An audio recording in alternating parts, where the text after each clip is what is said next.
So there it is. Probably those of you joining by YouTube later. This is week 8 of our Christ Changes Culture class on Monday night here at Berean and online. So say welcome to everyone, and Rebecca is going to pray for us as we get ready to start. So if you may have a little bit of noise still with folks coming in, Rebecca, but okay. In fact, let you go ahead. All right. Well, Father, I just thank you.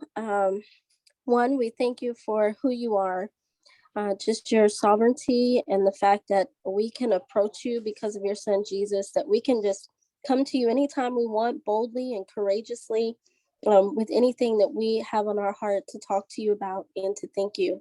I thank you for this class. I thank you for everyone that is in the class and the technology that's available to us to be able to be together, even though we're all kind of far apart, so to speak. I thank you for the lesson ahead of time that you've already prepared. I thank you for hearts that are already open and ready to receive whatever mysteries you have for us today. I thank you for Jesus once more. God, I just thank you that you gave that free gift to us. And I just thank you for this in Jesus' name. Amen. Amen. Amen. Thank you, Rebecca. And y'all, let me know if at any point have any trouble with audio or video. Otherwise, we will go ahead and get ready to start. I know that Colorado scene is an enjoyable one to look at, but we're going to have to cover it up. So get started with our material. As we continue to work through each beatitude, and I'm grateful for this class focusing on that. Denison did his book specifically on the beatitude. It allows us to go more slowly through them than we ever would otherwise. In our next class, the life of Christ, of course, we have to go through them much more quickly, but this way we can slow down and drill down into the attitudes. And we're looking this week, last week's lesson, looking at choosing to pardon, the issue of forgiveness. And of course, most of us would know the attitude either from the NIV or the King James, blessed are the merciful, for they will be shown mercy. The message, you're blessed when you care. At the moment of being careful, you find yourselves cared for. And you could say careful for others, because anytime that we show care and compassion to others, it will come back in some form to us, not always immediately. And sometimes we get mistreated, either in fact or we feel we do compared to the way that we treat others. But that is the great thing about Jesus, is that he gives us a very solid basis from which to respond to unfair treatment from others. That we have a model of forgiveness, that we have a model of mercy from our Father, and that is a powerful motivation for us in our lives to show that to others. As we get ready to go through just some things in the text and from the book, I'll just go ahead and pause right off and say, as you spent some time going over this week, reflecting on blessed are the merciful, for they will be shown mercy.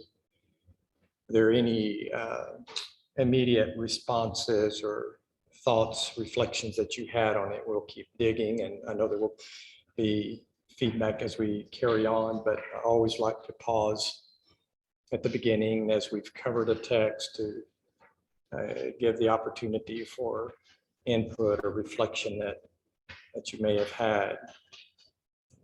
If not now, I know you'll have a chance as we keep going. The merciful. And of course, as you studied through it, certainly one primary application of it, not the only, but one primary application, the meaning of mercy is to show latitude, to show forgiveness towards others, to give space to other people in their lives, grace, to be a person who dispenses grace to others. Philip Yancey, in his book, What's So Amazing About Grace, I've mentioned numerous times through the years, maybe in this class, but if you haven't read it, it's so worth your time. But towards the end, he makes the observation that there's enough ungrace in the world. We meet enough ungrace out in the world. It can be in stores, from clerks, from other folks. It can be on the freeways that we see ungrace. There's enough ungrace. So let's make sure that we don't contribute to the pool of ungrace out in the world. Let us be dispensers of grace, be grace on tap. Granted, that is much more easily said than done. I would love to always be grace on tap. Am I? No. I mean, you can ask Susan, my wife here, or others. Not always grace on tap to people, but that is good as we're looking at blessed are the merciful. It's not the same as saying blessed are the gracious, but that is certainly a component of being gracious, being merciful to others. A few things that I want us to just see in the book. Actually, you've had these notes. I'm going to show from the study guide section as we do just a quick recap of that chapter before we go into the text itself. You have this, but it comes from the study guide and not so much from the excerpts that I gave you. What is, let me go back there. What is mercy? It does have to do with forgiveness. And it's interesting that Denison mentions Lewis Smedes, because this is a major component in Philip Yancey's book, What's So Amazing About Grace. He quotes Lewis Smedes and gives 4 examples, common misconceptions about forgiveness, mercy. So let's just go ahead and we'll use the word forgiveness right now. Forgiving is not forgetting. We need to make sure we understand that.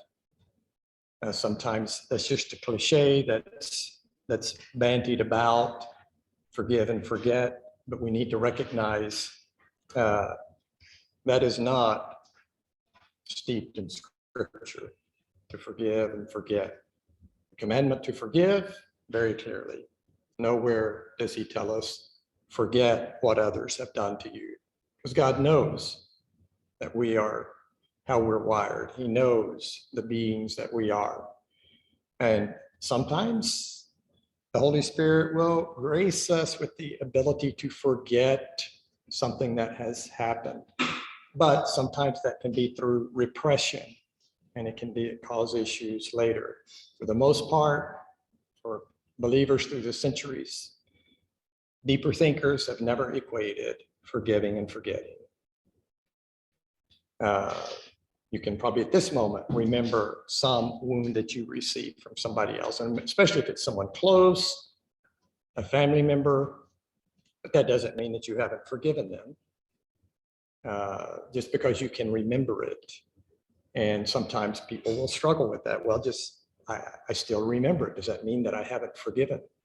And no, it does not. To be able to recall something.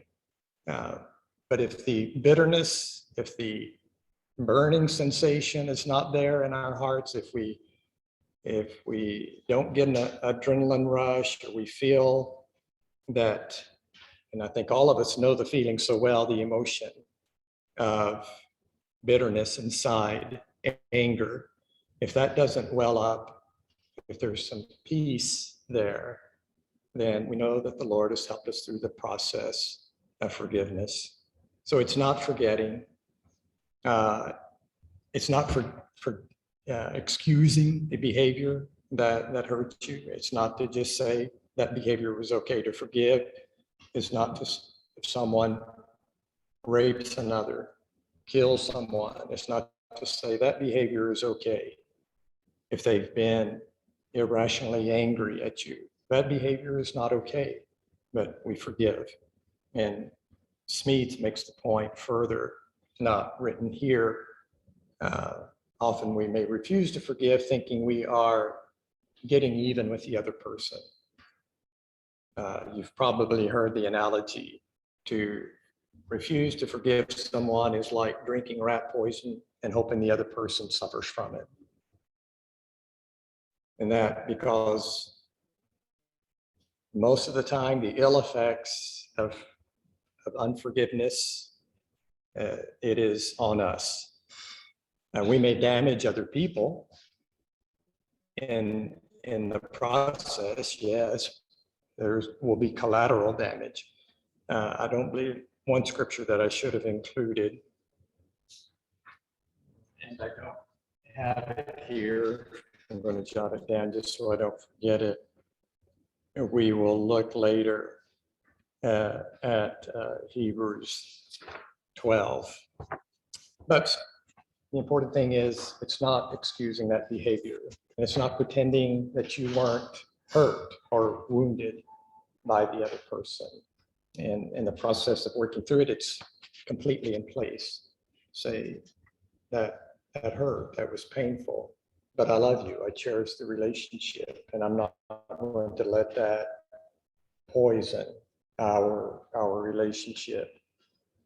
And forgiving is not tolerating, enabling that behavior. We don't want to be enablers in our lives and our families.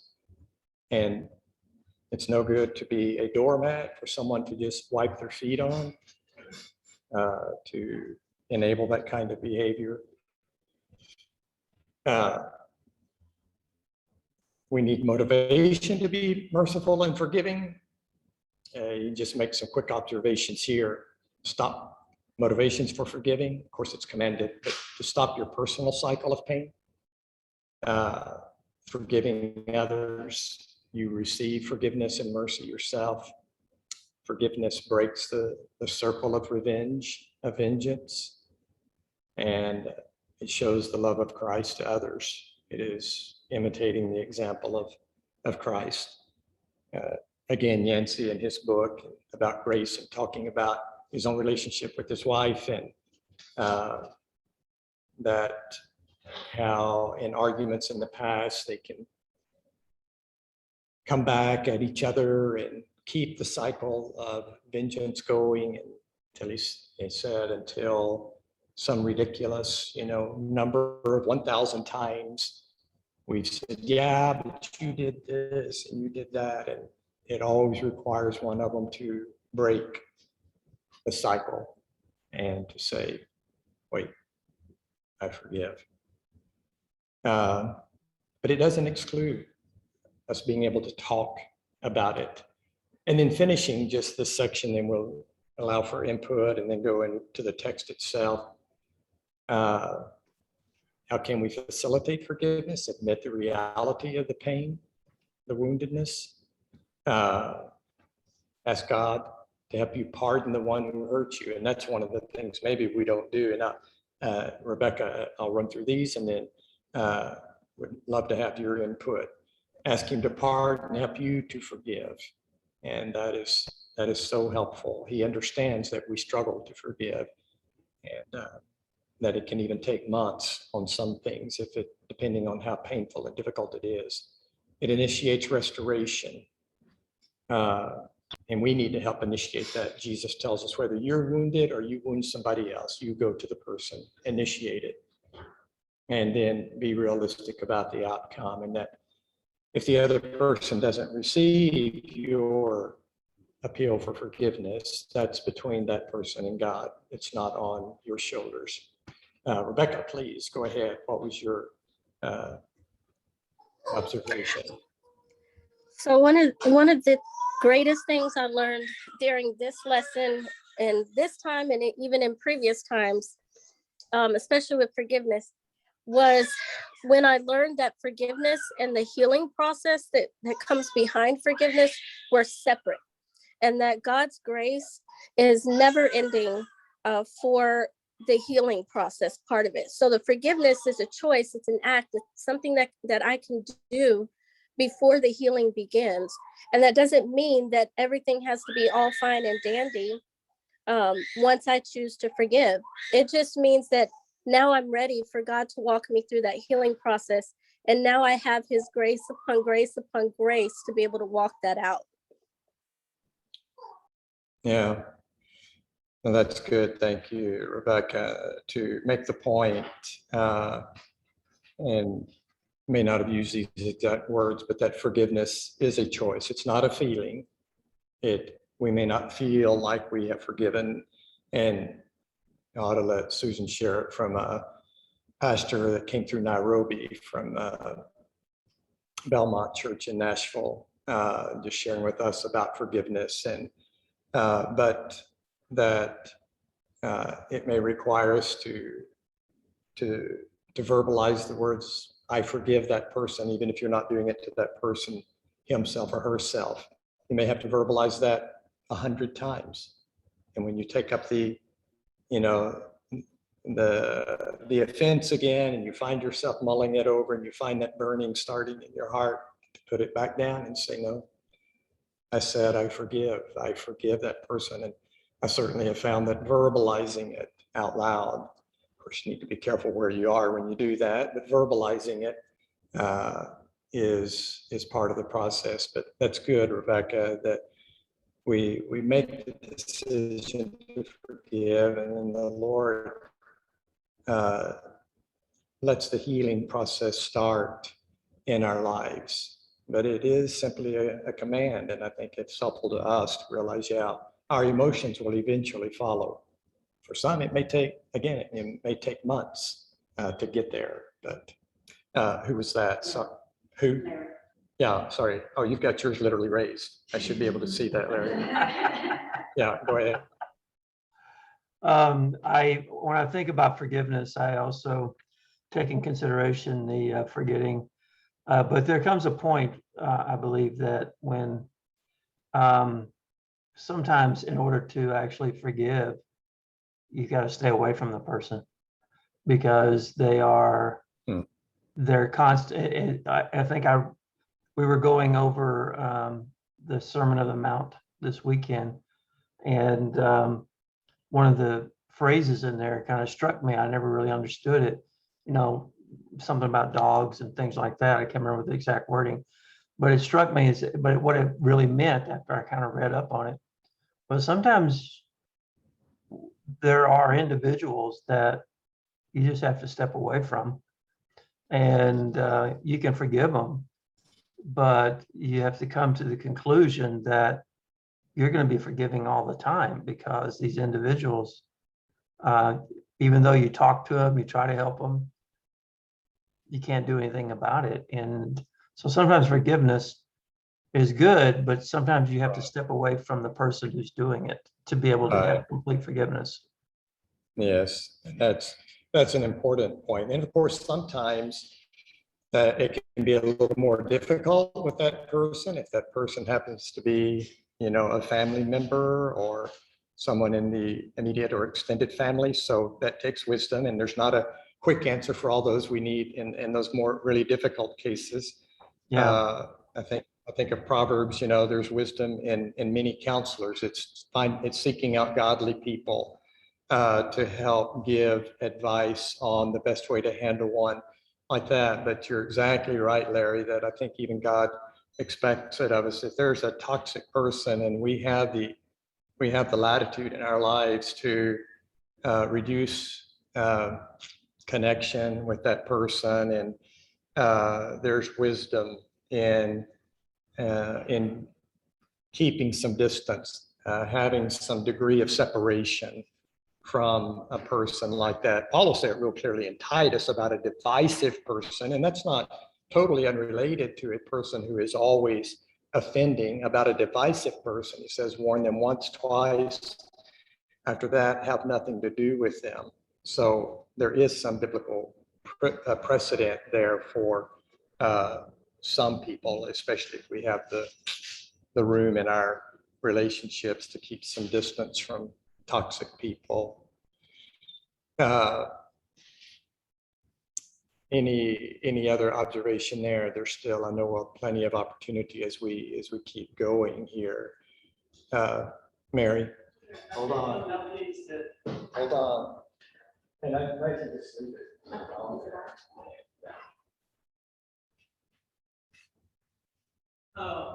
What you say is absolutely true, but family members is very difficult. You can forgive them, but you have to be around them. But what I've learned to do is start praying in advance, because the hurt sometimes can be so deep, and if you're not praying, it can really change the way you feel about that individual. And I think because we are representing God, maybe these are things that God allowed to happen in order to perfect our character. Because there's going to be many instances where a family member, and the person that can hurt you the most, really, the people that you love. So you have to learn to love them in spite of the way he loves us. And then you got to think in terms of how he would have handled that, and continue to be around that person. And then if you're representing God in such a way, that actually brings them closer to you so that you can get closer to them to tell them about Jesus. Yeah. So there's an effect behind all of that when you have a situation with a family member that you're close to. Right. Yes, thank you, Mary. That was Mary and Marcus. And if you need to unclip it and hold it closer to your mouth, that's fine too, whatever. Okay, I just wanted to make a point that this lesson was very informative for me and encouraging at the same time, in that for me, forgiveness and forgetting has always been a close rub. You hear all the time, and I always have been under the impression, I guess it's a cliche, if you don't forget, you can't forgive. Okay, so so you could forgive somebody, but if you don't forget it, then you haven't forgiven them.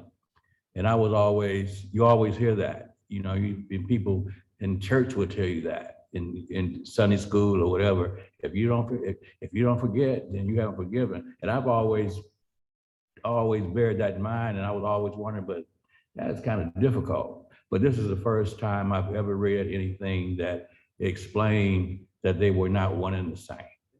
And so I really, really appreciated that, especially the part I was saying, that it's okay. That you can't ever totally forget, because we're not wired mentally. Whenever you see somebody that did something to you, you always are going to recall that. But I was always raised, always heard in church, no, that means you haven't forgiven if you hadn't forgotten, and I've always, but I swear to you, this is the first time I've ever seen a clear explanation on the other side, that it's okay, to express, hey, you hurt me, okay, and I can't forget that, but I can forgive you, so it really, really, really helped me. When he was saying you don't have to tolerate, people doing things like he was saying, doing things to you, that sometimes you have to separate yourself, because the more and more you forgive the person, but the person is still displaying the same attitude towards you. Okay, so that might be the time that you need to fold the tent for a while, to step back and just don't deal with that individual or situation anymore. So it was a blessing. Very good. Go ahead for Lola there.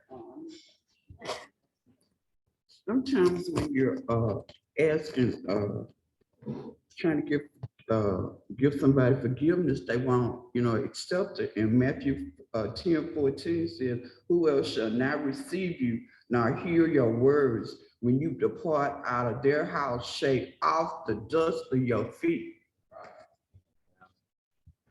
No, it's true. As we've said, there's sometimes whenever we ask for forgiveness, the person may not grant it, but we need to be able to be at peace in that situation. Because it's like Paul says in Romans 12, as far as it depends on you, be at peace with all men. So we do our part. God doesn't, he doesn't hold me liable if somebody refuses to forgive. And so I do my part of humbly saying, I'm sorry. And then I can leave it there. And just both, Mary, your observation about the importance of when it is family, then to be very prayerful about that. And that is so true, because there are some of those difficult relationships that we can't get away from.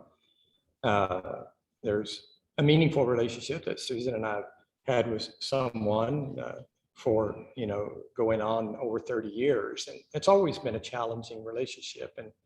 And thankfully, it's not one where we just work with them day in and day out.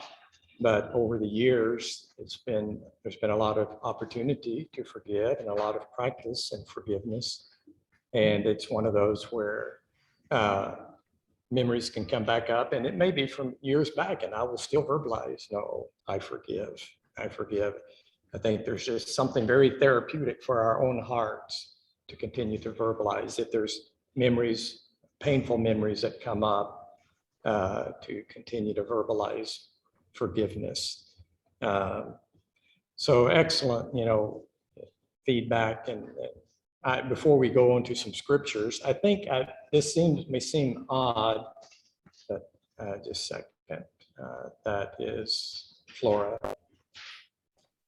No, Flora, this is really helping me. I had to deal with a forgiveness issue over the weekend with a family member. Well, Flora, we pray the Lord gives you grace and forgiveness in your heart for that person, and you're able to communicate what you need to.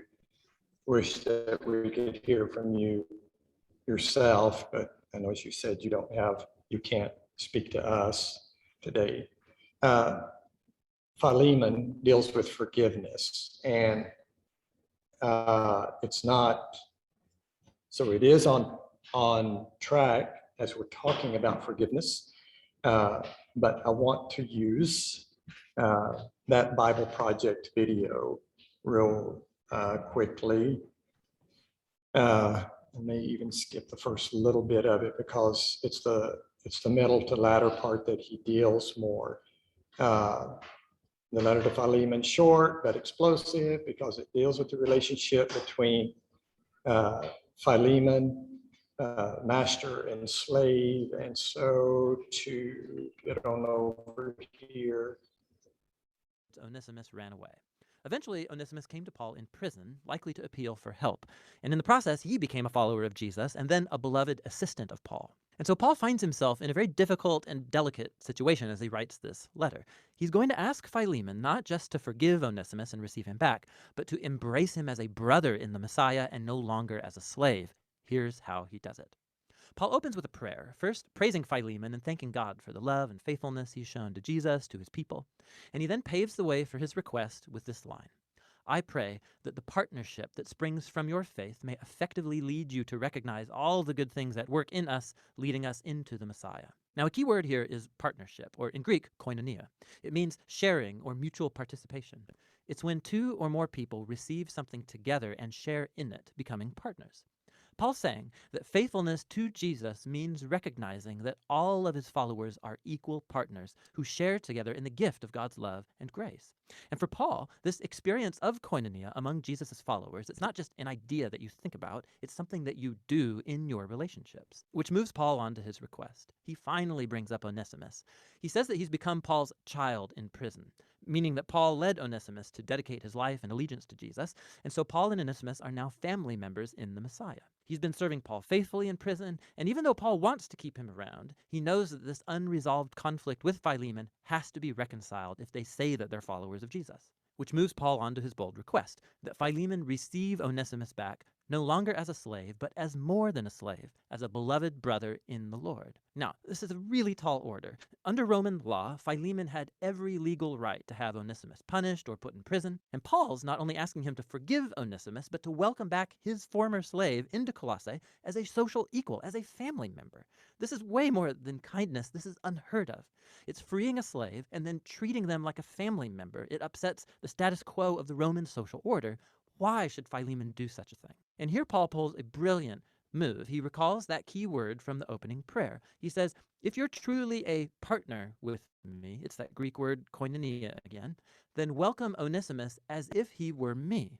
And if he's wronged you or owes you anything, charge it to me and I will repay it. So in this request, we see the heart of Paul's gospel message being acted out. It's first of all about reconciliation. It's just like he told the Corinthians. In the Messiah, God was reconciling the world to himself, not counting people's sins against them. So in this situation, Paul is putting himself in the place of Jesus. He will absorb the consequences of Onesimus' wrongdoing. He will pay the cost so that he can be reconciled to Philemon. But Paul's message was about more than just a legal transaction. It's also about koinonia. Onesimus and Philemon and Paul are all equals before God. They all share the same need for forgiveness. And so the ground is level before the cross, which means that Philemon and Onesimus can no longer relate to each other as master and slave. They're family members. They're brothers in the Messiah. Or as Paul told Philemon and the whole church of Colossae, in God's new family, people are not Greek or Jewish or circumcised or uncircumcised or foreigners or uncivilized or slave or free, but the Messiah is all and is in all people.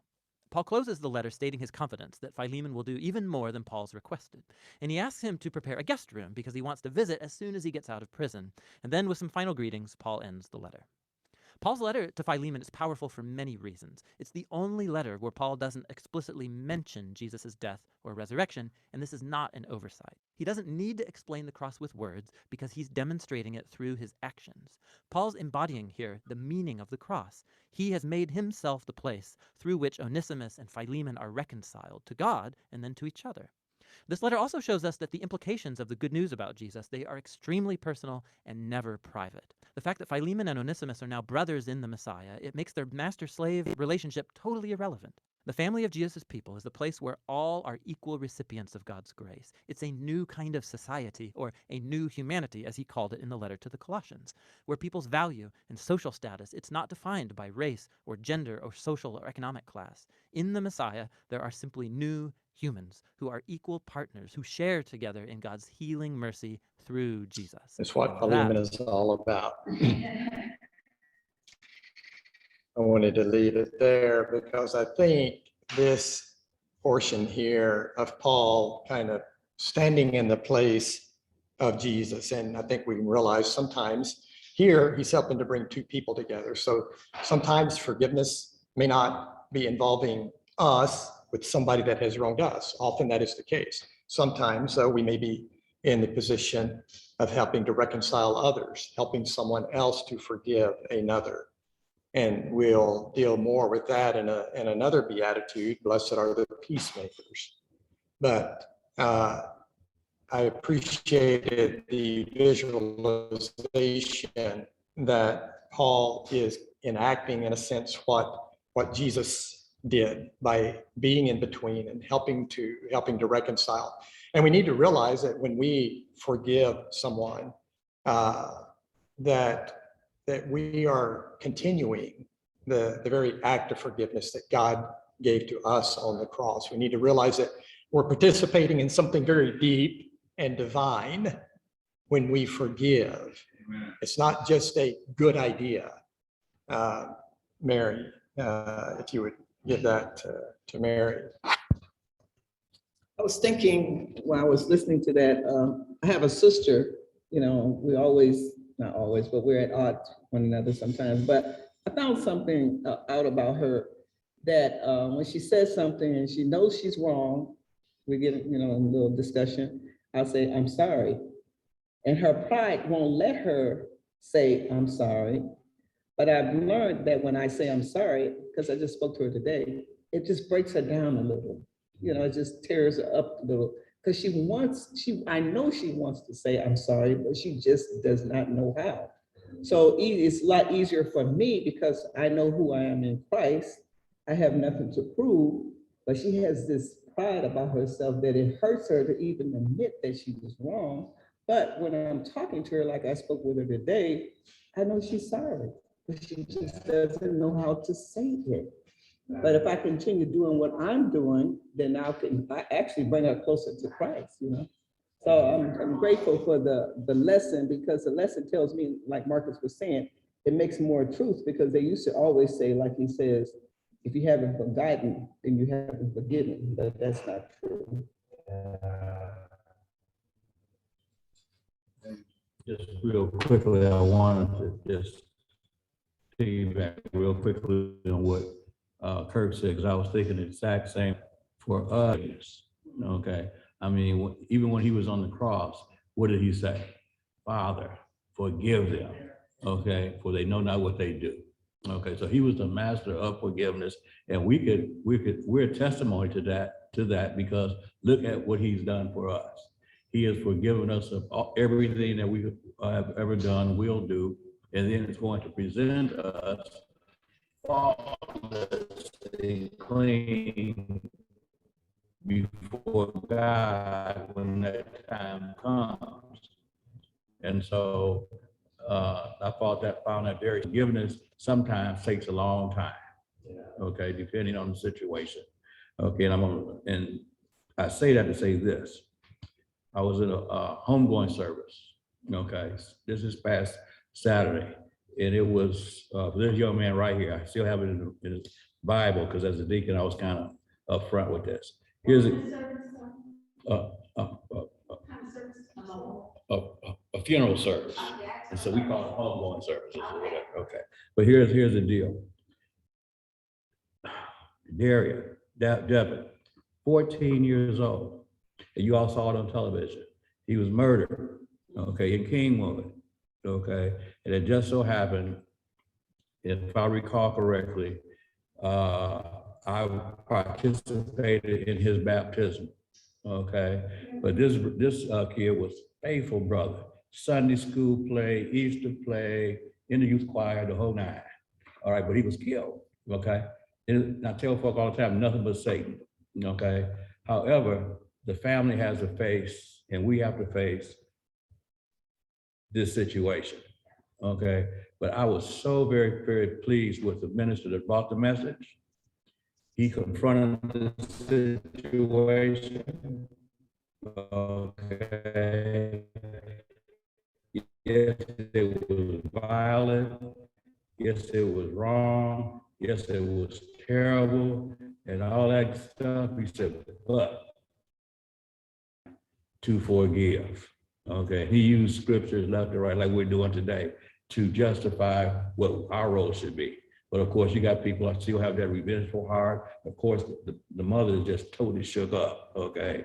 And she's going through the drill about and da. Okay, but somebody has to be there to walk her through the situation. I was just so proud of places. I've never seen this guy before, but there was somebody the family knew. And this brother got up and he confronted the situation, but he still did it in Christ. Okay, and it was a rough one of the most roughest funeral services I ever attended, because all the kids were there. He's on a football team. They were the pallbearers. They just broke down. It was just a mess, but we got through it by the grace of God. That's the only way we got through it. Okay, so I just wanted to lift that up, that this thing about forgiveness is real, and it's like Kirk was saying, it's very, very deep. Okay, but Satan is the one that wanted to tell us that, see, I told you, why did God let that happen to him? Blah, blah, blah. So you have to be able to fight that thing off and understand that the Bible says his job is to what? Seek, kill, and destroy, that he's a murderer and a liar.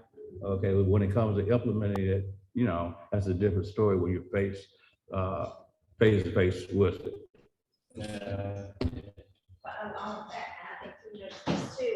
Hold on, honey. When this, all right, sorry. Yeah. When just then, Tim, and that's name Tim, he said the implications of the good news is personal, not private. And I was like, Yeah, wow. I mean, I just thought, let's camp on that for a minute. I just thought that's good. Very, very good, because so often we say, well, now that's a private thing, you know, and yes, it can be, but the good news is really good. And we need to be living it out for people. Because like he did for Onesimus and Philemon, to help them to forgive instead of maybe just saying, you know, you need to forgive. It's going to take you some time. No, help them, walk through it with them. You know, like that family, right? So I've got to share this real quick. I know I've shared this many times, but I always think about this. And you girls who've done Beth Moore, if any of you have done Beth Moore, you'll remember this. But do you remember one of our very first studies, and of all the things she's taught, this thing stayed with me most, is that we are God's diamonds in the rough, so to speak. And so we say, we give her and we forgive somebody. And then a year later, you see that person or that comes to mind and you just get boiling mad again. And then you just start just beat yourself up. I'm like, oh, I thought it was over that.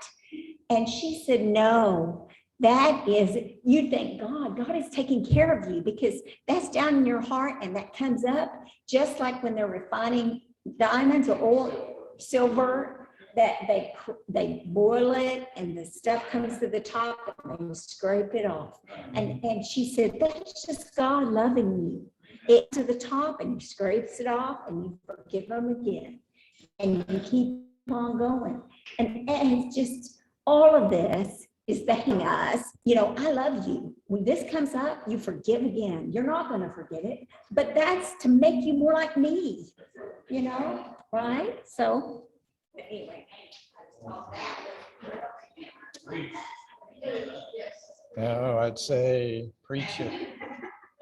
Preach it, honey, preach it. Well, now that's all that more, but that's changed my life, because I used to beat myself up all the time. And not anymore. Jesus loves us too much.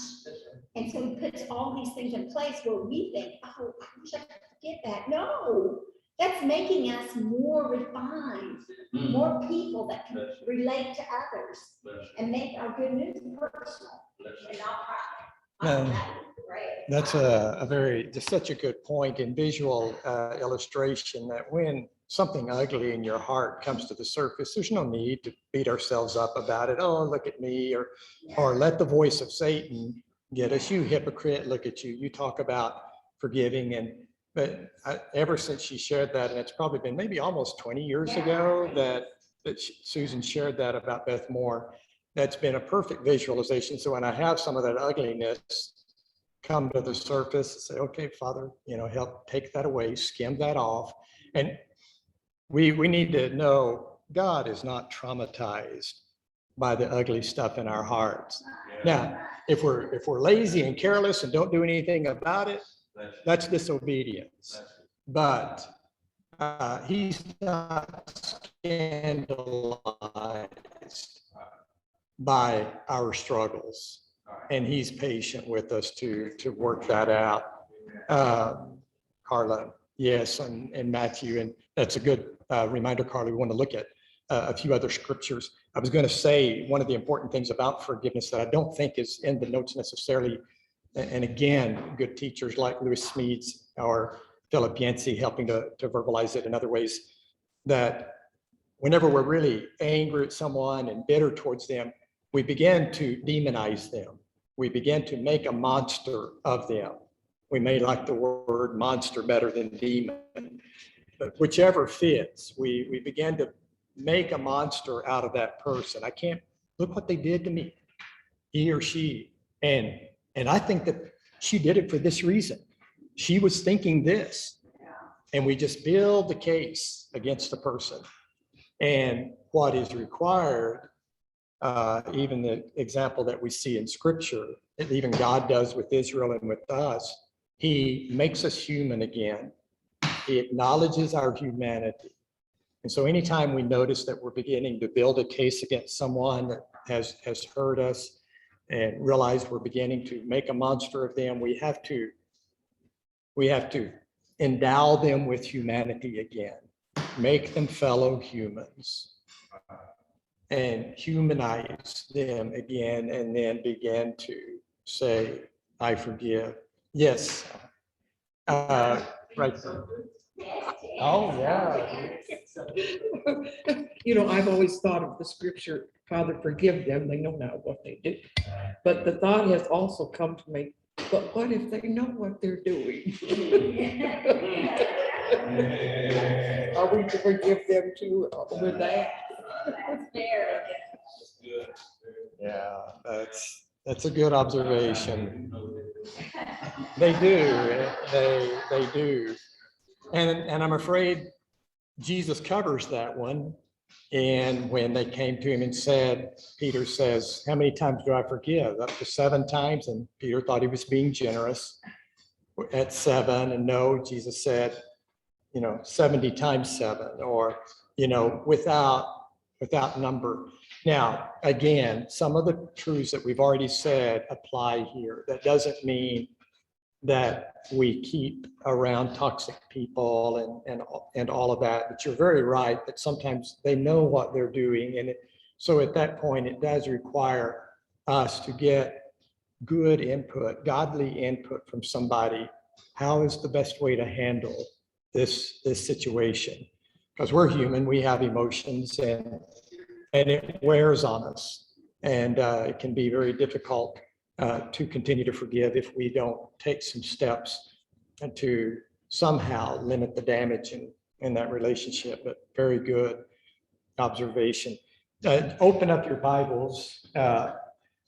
We've based all of this out of the Beatitude of Matthew 5, but and I know you wrote it, so we're not going to spend a lot of time on some of these. I just want to read them together. And those of you online that can help read, Cheryl Stokes, Dell, anyone. If you're in Matthew 5, we just need to hear some of these read aloud. We're not going to dig deeply into them. We won't have time for that. Somebody read Matthew 5, 23, 24 there online, because you will be amplified well. Did you say 23, 24? Yes. Okay, I'll read that. Therefore, if you are offering your gift at the altar, and there remember that your brother has something against you, leave your gift there in front of the altar. First go and be reconciled to your brother, then come and offer your gift. And we're going to just keep going through some, of course, that dealing with, we have hurt somebody. Somebody has something against us. We've done something, said something, may not have been aware of it, but they have something against us. He said, basically, don't continue the worship. We're all concerned about worshiping God, the vertical relationship, but if we have damaged horizontal relationships, we need to deal with those. So if somebody has something against you, go and be reconciled with that person. Ask them to forgive you, and then come back and worship. And then Carla and Pointine and Dell, if you want, you could go ahead and keep going. It'll just help move along our reading. 6, 12, 14, and 15. Do 12 through 15, of course, include 13 from the Lord's Prayer. Forgive us our debts as we have also forgiven our debtors. And lead us not into temptation, but deliver us from the evil one. For if you forgive men when they sin against you, your heavenly Father will also forgive you. But if you do not forgive men their sins, your Father will not forgive your sins. So a powerful motivation for forgiveness. I pray a form of the Lord's Prayer every morning. And I don't have something really every day that I need to forgive somebody of, but it's just good therapy, praying through it. Father, give us, and I pray it for our family, and so I use the first person plural. Give us today our daily bread, and forgive us as we forgive. So forgive me. And if I am dealing with something I need to forgive, then I make it singular. Father, forgive me the way I forgive others. And I don't forgive so well. But that is what he's saying. We need to deal with the reality that he's saying. You know, the Lord will deal with us as we deal with others. We'll read that here in just a second in Matthew 7. So I need the reminder, Kirk, you need to keep working on forgiveness, because Father forgives you, and he's gracious, and he's even more gracious than I am, but he forgives as you forgive. If you show mercy, he shows mercy to you. So it's a very helpful reminder. If you don't forgive men, your Father won't forgive you, but he will forgive you if you do forgive others. They'll keep going. 7, 1 and 2. Did you say me again? Yeah, I think it'll just let you go ahead and keep reading 7, Oh, 1 okay, and 2. okay, I'm sorry. Okay. Do not judge, or you too will be judged. For in the same way you judge others, you will be judged. And with the measure you use, it will be measured to you.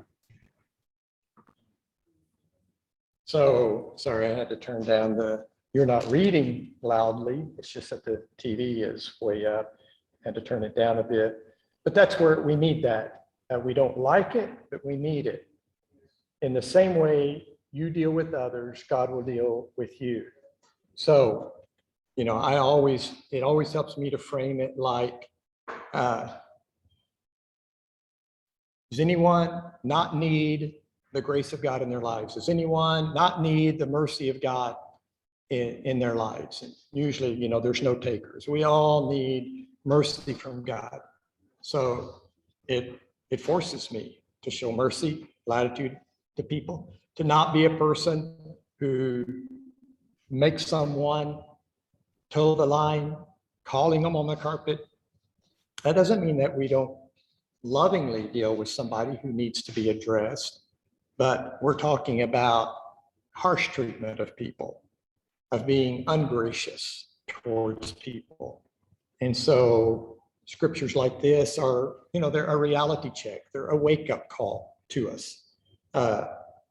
He said in Matthew 5, if someone has something against you, you go to that person. And so Dale, if you would just read Matthew 18, verse 15 only, 18, 15.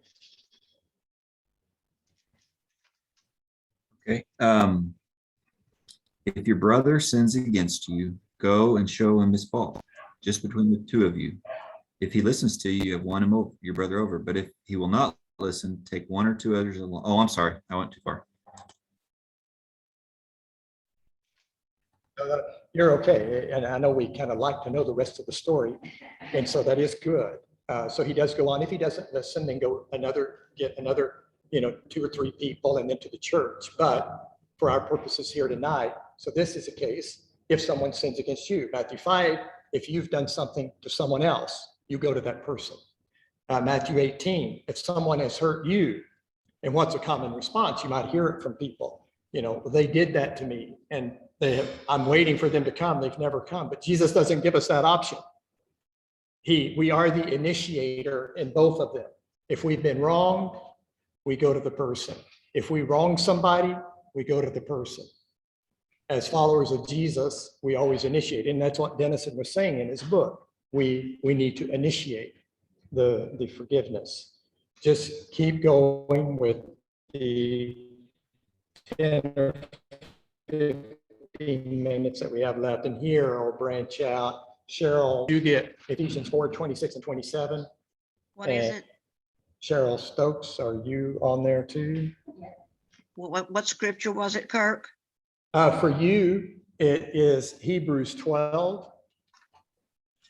If you would get Okay. Hebrews 12, and it will be, I just want to make sure, get the right verses, 14 and 15. So, Okay.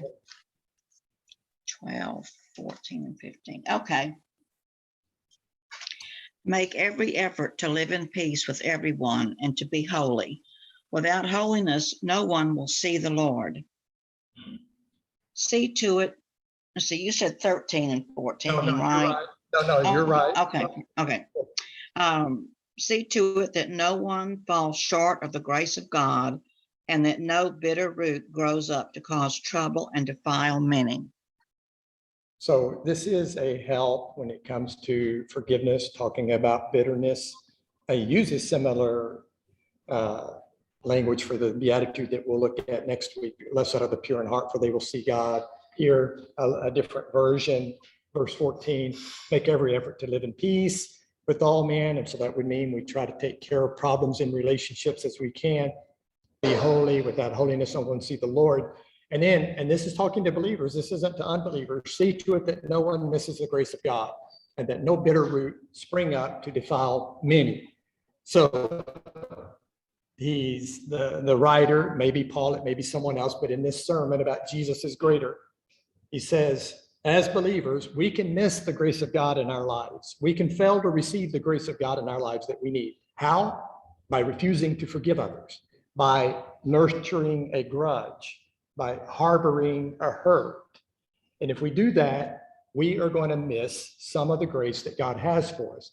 And again, that's where it helps me to go back and say, wow, life is hard enough, Kirk, as it is. Even when you have the grace of God, it's still difficult. Why make it harder on yourself by cutting yourself off from some of the grace that God has to give you, by refusing to forgive someone, by nursing a grudge? And when we talk about nursing a grudge, we need to think visually of a mother nursing a child. That's the word that is used with Herodias, Herod, when he took his sister-in-law, Herodias, and John the Baptist spoke out and said, it's not right for you to do that, Herod. You can't take your sister-in-law like that. It says Herodias nursed a grudge against John, and she kept that anger close to her until she, had his head cut off. But it's like holding something up to us and it's sucking the life out of us. And that is, that's not, of course, I know for you moms nursing, they're not, you don't think of it as they're sucking the life out of you. But when we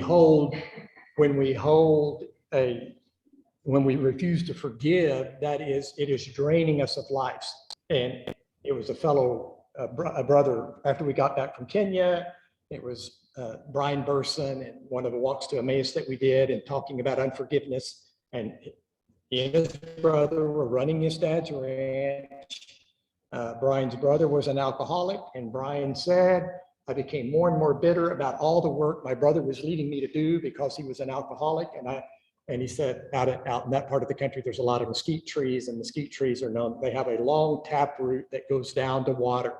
And he said, it was like a mesquite root in my heart, that bitterness, it was going down into hell itself, and it was poisoning my life, and it was poisoning the life of his wife, Lana, and their 3 boys, this root of bitterness. And it was such a good picture, this root of bitterness that went down in his heart into hell itself. And it says, because it will defile not just you, our unforgiveness will hurt those around us. So that is another powerful motivation for us to forgive. And we'll finish up with the last scripture that Cheryl with the C has. But Vivian, could you get the mic to Margie? Wait, can you? Okay, I just want to know if everyone would just break my 2 sisters, they are twins. They have never forgiven my older sister for something that she did to them when they were children. She said, Mark, after she left, I went through hell and everything else. My sister was our half sister. She was my full sister. And she would always just get on her. She used to get on me too, y'all, but I just ignored her. And I told her when I got grown, I'm gonna whoop her. So I just got mine over it early. But they are still angry. She's dead. She's been dead for about, I guess, 30 or 40 some years, but they still angry at her. And they will not let it go. And I said, y'all gotta let it go. And I said, you think God's gonna let you go to heaven with that kind of anger in you? Well, sis, you just don't know what we went through. I said, well, I went through a lot worse than y'all, but I'm still alive. So, Twin sisters and refusing to forgive, and it's been 30 or 40 years, she said. An incident that happened today was that my neighbor across the street, well, she told my husband one time that he was going out to the mail to come look at her, okay? And so I'm the one that, you know, still remembers, okay? So there's some days that my husband goes out. He came in and told me what happened, what the lady told him, right? And like you said, you know, he already had forgiven her, forgotten about it. But today, it's one of these days that when he has chronic pain, but when he feels good, he goes out there and he works on the yard. And what he did was that he took her trash can back to her house. And I told him, I said, why did you do that? She's going to be thinking you're still trying to be nice to her or something. So the way my husband's thinking, he's just being nice, right? Taking the trash can back over there. I told he was going to go back to go bring the trash can back to the street. So she won't be no confrontation. But I told him, I said, just forget it, honey, forget it. But then when I told him what she had told him, he had already forgotten, you know, me and the man of God, or, you know, we just forgive and forget and go on. But see, I hadn't forgotten. So that's something that, you know, sometimes we ourselves don't realize it, but then, you know, I'm not sure if, and plus she's got cameras, she's going to know it was my husband that put the trash can back, you know? So I just, you know, thankful for this class too, you know, because I, you know, sometimes you still remember things and you like, sometimes there's toxic people that you do need to stay away from because that's just the way they are. So I just thank God for this kind of class, because sometimes I'm more like a peacemaker. There's nothing I need to do for them or to tolerate them to get mad at me. I just stay away. So anyway, this is the. Well, thank you. Thank you for sharing that, Gloria. Let's just one last. Loretta and Gloria. Loretta and Loretta. That's all right. Water. I was just giving the sisters that need forgiven, Loretta and Loretta.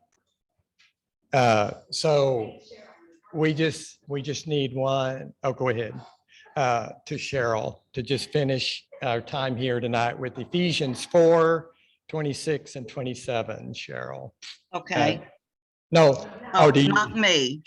That's Cheryl with a C. That's with a C. Yeah. Okay.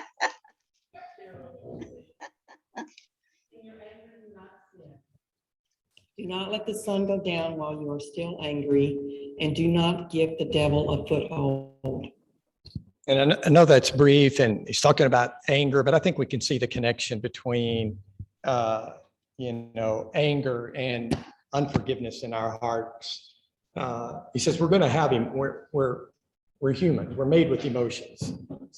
He acknowledges, he's not saying it's okay to be angry. We dealt with that in a previous class, because down in verse 31, he's going to say, get rid of all bitterness, rage, and anger.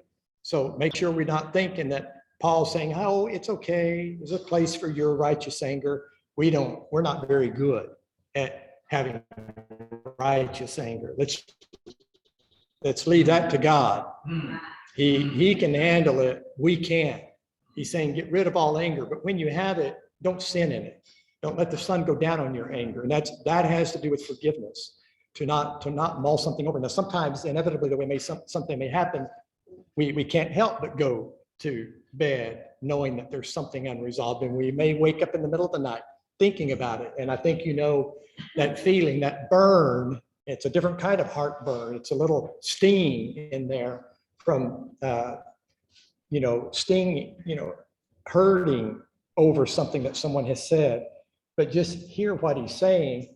If we persist in that, in verse 27, he says, we're going to give the devil a foothold in our lives. And so if we refuse to forgive, it does open up the door for Satan to do more destructive work in our lives and in the lives of those near us. So We have such powerful motivations to forgive. And I think it was you, Marcus, that said back earlier, we have a great example of Jesus. Anyone that had a right to hold a grudge, he didn't. Father, forgive them. They don't understand what they're doing. So may the Lord grace all of us with mercy and forgiveness as we go about the difficult task of forgiving others. We will stop there. Have a blessed week. Good night. See you later. Bye, everyone. Good night. Thank you. No.